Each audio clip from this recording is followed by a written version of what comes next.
Assalamualaikum warahmatullahi wabarakatuh. Kembali lagi, kita kali ini akan membahas masih mengenai materi keterbatasan energi dan dampaknya bagi kehidupan.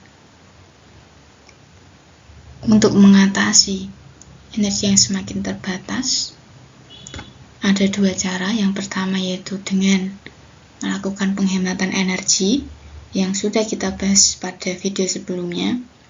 Kali ini kita akan membahas solusi kedua, yaitu menggunakan sumber energi alternatif. Ada banyak yang bisa kita gunakan sebagai sumber energi alternatif. Yang pertama ada biomasa, ada biofuel, panas bumi atau geothermal, kemudian tenaga angin.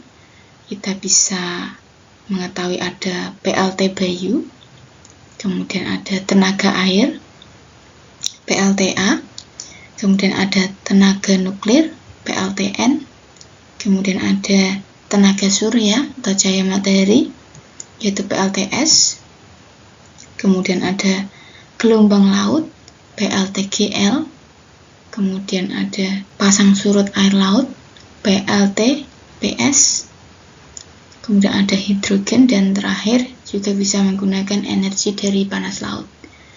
Kita akan membahas sedikit lebih detail dari banyaknya sumber energi alternatif ini.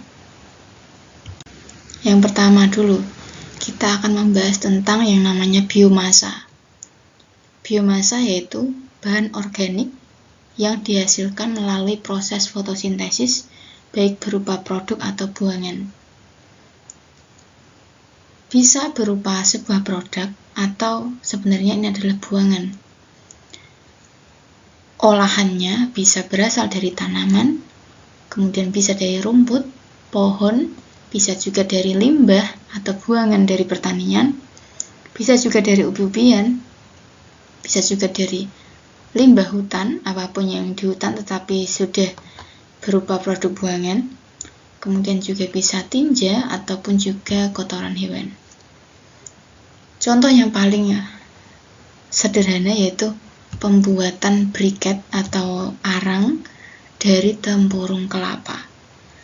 Jadi karena tempurung kelapa adalah bahan organik yang memang itu sebuah produk buangan yang tidak digunakan karena sebagian besar masyarakat hanya menggunakan yang bisa dikonsumsi seperti air kelapanya dan juga kelapanya, maka tempurungnya, buangan dari yang tidak terpakai itu digunakan untuk pembuatan briket atau arang biomasa.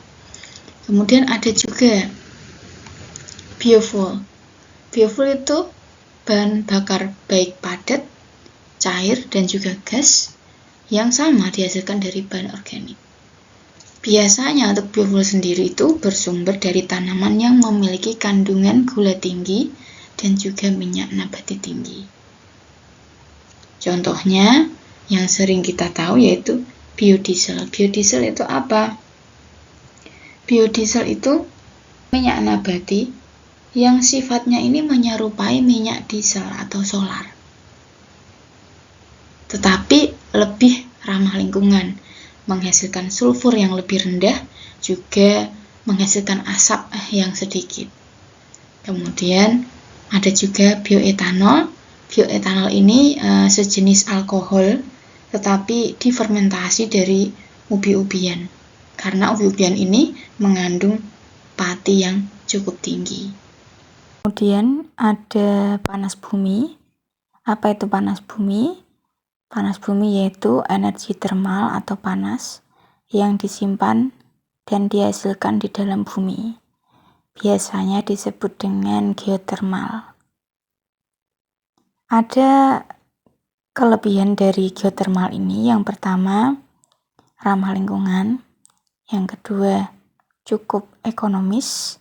Kemudian yang ketiga, berkelanjutan. Tetapi kekurangannya yaitu geothermal ini hanya bisa digunakan di sekitar lempeng tektonik saja. Nah, Di Indonesia sendiri banyak panas bumi yang akhirnya digunakan sebagai PLTP, panas bumi ya, terutama di daerah Bandung dan sekitarnya. Jadi ada yang pertama PLTP Kamojang, itu dimulai operasi sekitar tahun 1982 yang ada di daerah Bandung, dan dari sana sudah menghasilkan listrik 140 MW, jadi sangat besar. Jadi cukup banyak untuk di Indonesia. Jadi sekitar 40%-nya dari dunia Indonesia memilikinya. Jadi ada banyak sumber energi alternatif yang kita bahas pada video kali ini, yaitu biomasa, biofuel, dan panas bumi. Untuk yang lain kita akan bahas pada video berikutnya. Saya kira cukup, semoga bermanfaat. Assalamualaikum warahmatullahi wabarakatuh.